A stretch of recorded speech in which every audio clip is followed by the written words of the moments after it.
All right, I'm going to do handout 1, levels of measurement.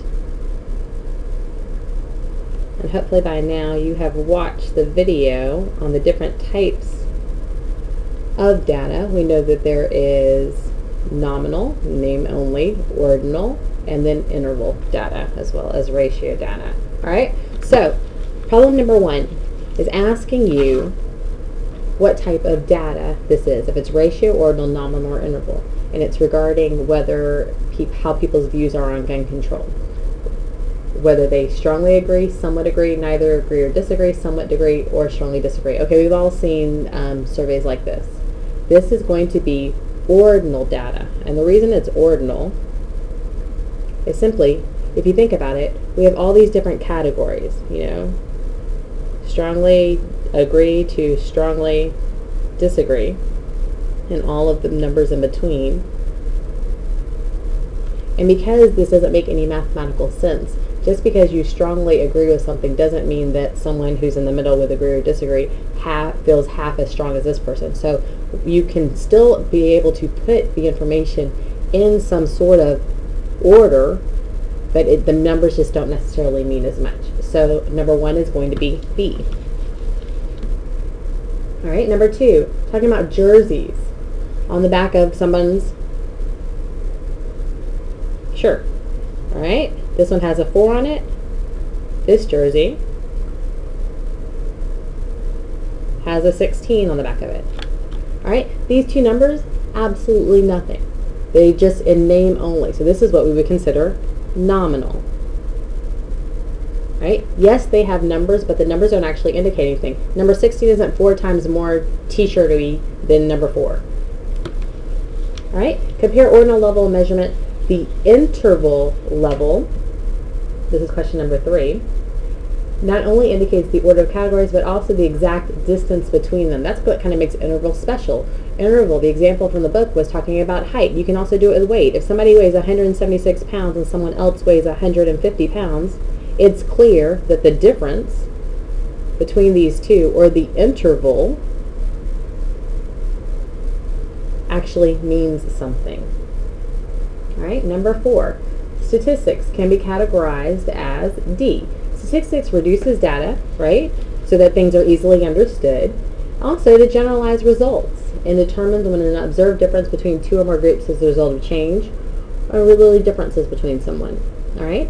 The book also points out that sociologists use measurement to classify or categorize data, order data, and assign a score. Number 5 is going to be D. Number 6, nominal measurement is used primarily to classify or categorize data. Again, nominal is name only. So if I know that someone has red hair, brown hair, blonde hair, black hair, and I had this survey going around the class, and we know that there are 2 redheads, 4 brown-haired people, 4 blonde people, and 3 people with black hair. Doesn't mean anything. I can't do any mathematical or statistics with this. It's just nominal only. These are just categories. Number 7, ordinal measurement is used primarily to order data. All right, B, order data. That's really simple. All right, in the next couple of examples, we're going to classify the measurement as one of the following, whether it's nominal, meaning in name only, ordinal, or interval data. All right. What dorm you live in, all right? What dorm you live in. So if you live in dorm 104 and I live in dorm 107, it doesn't give you anything. We can't do anything. I can't take the average of these. The difference between here doesn't mean anything. It is going to be strictly, in this case, nominal information. The number of children in a family, all right? If somebody's family has 10 kids and someone else's family has 5 kids, you can make the statement, this family has twice as many kids as this family, all right? That's going to be interval. I could take the average of these and say the average family has 7.5 children. So number of children in a family is going to be interval.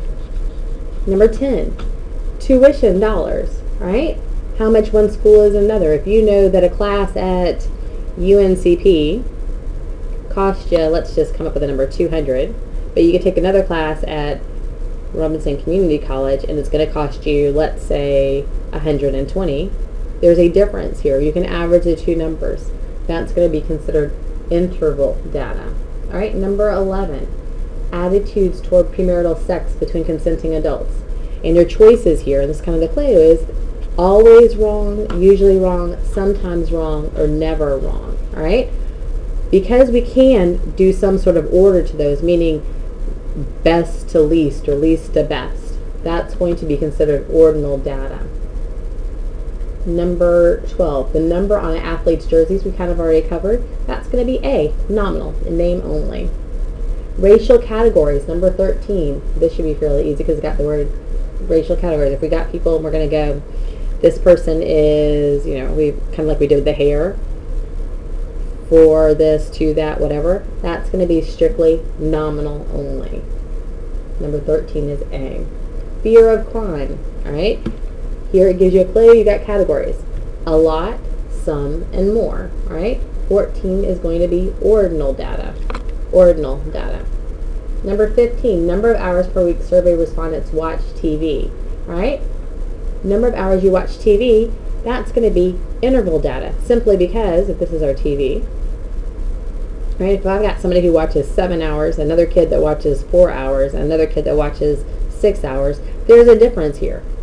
This piece here, there's an interval or difference of 2 hours. That 2 hours means something, so therefore that's going to be interval data. I can actually use these numbers to do something. All right, number 16, number of stolen cars in the city. All right, number of stolen cars in the city is definitely an interval. You see this a lot. You'll see people talking about, blankety blank cars per every 100,000. So 16 is going to be interval as well.